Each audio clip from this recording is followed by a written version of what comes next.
The movie begins with a terrifying sound. Thunder seems to be crashing down upon a city as it's raining heavily. Soon after, the rustling of some stranded cardboard boxes can be heard. Just then, we also hear a troubled voice shouting and crying. Following those cries of distress, a baby proceeds to cry and wail. All this occurred on a dark and gloomy night. On this inauspicious night, numerous monsters roam around the kingdom of Cheesebridge. Among them are the box trolls. Scary incidents have happened in this small kingdom, and word goes around the place that a baby has been snatched by underground dwelling creatures who are notoriously known as the box trolls. They get their name from the fact that they dress themselves in discarded cardboard boxes. Everyone in the kingdom dreads those box trolls and think that they're scary, ruthless creatures. All the citizens assume that the box trolls are inherently dangerous to humans. This is why everyone keeps their distance from them. However, on that rainy night, everyone ends up witnessing a box troll kidnapping a small baby boy. As everyone is scared of the box trolls, no one even attempts to save the little baby. And in the midst of all of this, Archibald Snatcher, a rather unkempt man, goes to the city's king known as Lord Portly Rhine.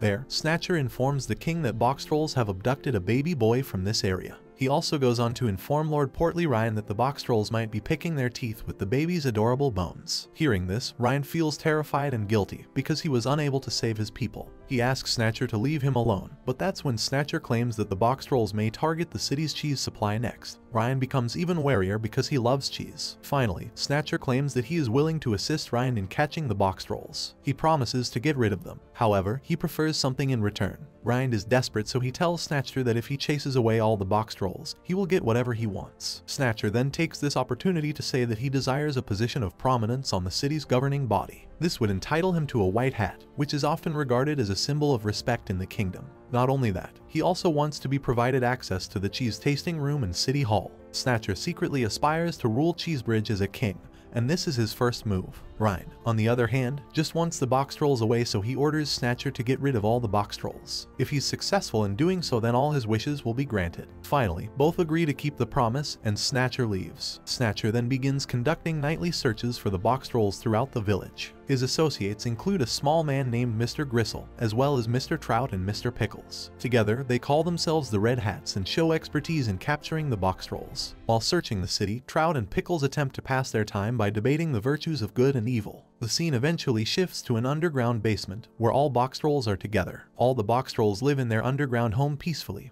despite the rumors that they are monsters. They all wear a box with their names written on it. If these creatures sense any kind of danger, then they immediately hide inside the box. One night, all the box trolls emerge from the underground after stealing numerous items from the dustbins. They do so to take care of themselves. The box trolls steal lots of things from the city, usually at night. A box troll named Fish seems to be their leader, which is why all the box trolls obey his commands. One day, the box trolls rescue themselves from Snatcher and hurriedly return to their underground home. Once inside, Fish starts calling out to a little boy whose name is Eggs. As Fish summons him, a small boy dressed in a box with the word Eggs appears. Turns out he is the same baby that was kidnapped years ago. The box trolls love Eggs and make him very happy. Eggs walks up to Fish and smiles at him. All the box trolls adore him and look after him. Eggs also appears to be content with them and considers the box trolls his family. After some time, Fish gives him an old toy that he has brought from the city. Eggs love the toy and never leave it alone. As time goes on, the box trolls' numbers dwindle. Snatcher manages to collect more and more of them, which sends them into a crisis. Soon after, Eggs starts to embark on several nightly hunts for additional mechanical parts in order to repair their underground lair. Winnie, Portly Rhine's daughter, sees him running around during one of these journeys. However, Eggs' world turns upside down one night when Snatcher and his men manage to capture Fish. Eggs is devastated to learn about this. Following the abduction of Fish,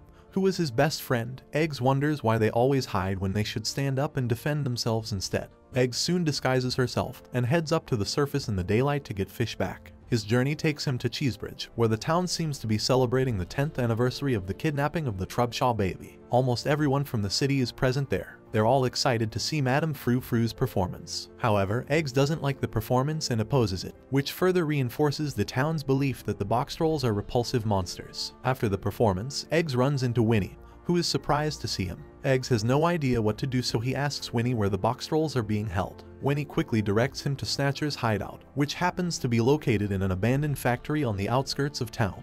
Inside, Eggs discovers Snatcher and his men engaged in a role-playing game. While playing, Snatcher pretends to be given a white hat and samples of cheeses from the town's tasting room.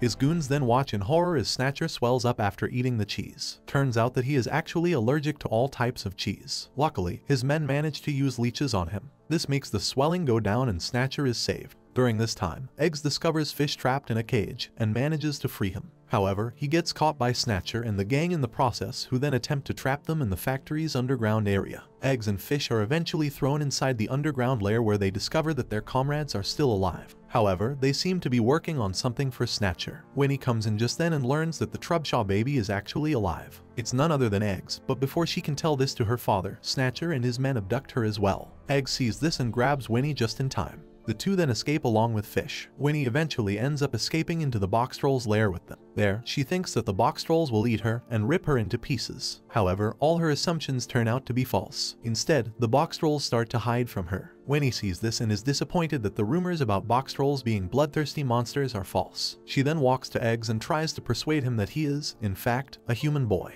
Eggs denies this and tries to explain that he is a box troll. However, Fish ends up confirming Winnie's observations. Winnie goes on to tell Eggs that he was kidnapped during his childhood. She claims that the box trolls had kidnapped him and eliminated his real father. When Eggs discovers the truth, he becomes very sad. After seeing Eggs so upset, Fish makes the decision to tell him the truth. He claims that Eggs was not actually abducted, but rather given to him. Fish then tells Eggs that his father had given him away as a little baby to keep him safe from Snatcher. He was the only person in town who ever realized that they weren't monsters. In fact, Eggs' actual father and the box trolls were great pals. When Eggs was just a child, Fish used to play with him in his home. But soon, Snatcher forced Eggs' father to work for him and make a machine for him, as he was an inventor. When Eggs' father refused, the Red Hats tried to take his son away. Because of this very reason, Eggs was given to Fish to take care of. Eggs hears all this and wishes to expose Snatcher. He wants to put the box trolls' negative thoughts to rest. That's when Winnie mentions an event at City Hall that evening. This would be the perfect place for Eggs' plan to take action.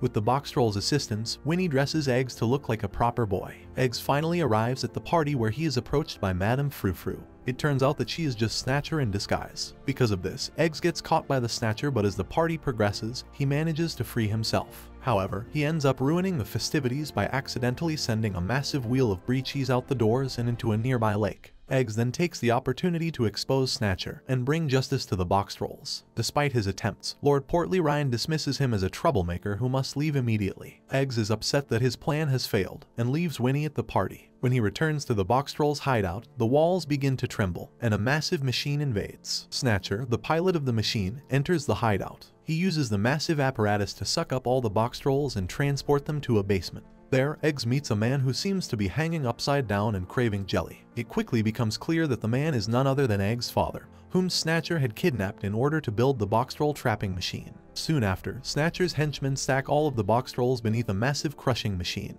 Eggs sees his friends in trouble and begs them not to sit still, but to stand up and fight. Just as he says that, the machine falls down, flattening the countless boxes underneath. Eggs' protests suddenly turn into screams of horror. To complete his plan, Snatcher disguises Eggs as a box troll and pilots his machine through town, eventually arriving at City Hall. Portly Rind reluctantly appears there and watches the commotion. That's when Snatcher claims that he has destroyed almost all of the box trolls. He then demands the white hat, but Run just scoffs at that. This enrages the townspeople, who demand Snatcher's wishes be met. As his henchmen lower the disguised Eggs into the machine's furnace, Portly Rind reluctantly begins to make Snatcher a member of the city council. However, Snatcher's dreams are crushed when his other machine appears. To his surprise, the machine is being driven by the box trolls and Eggs' father. Turns out that Eggs' speech had actually worked. The box trolls had somehow managed to sneak out of their boxes before the crusher fell down. Eggs then tells everyone about Snatcher's plan and the box trolls' lies. Portly Rind hears all this and claims that he will not award Snatcher with a white hat. This causes Snatcher to remount his machine,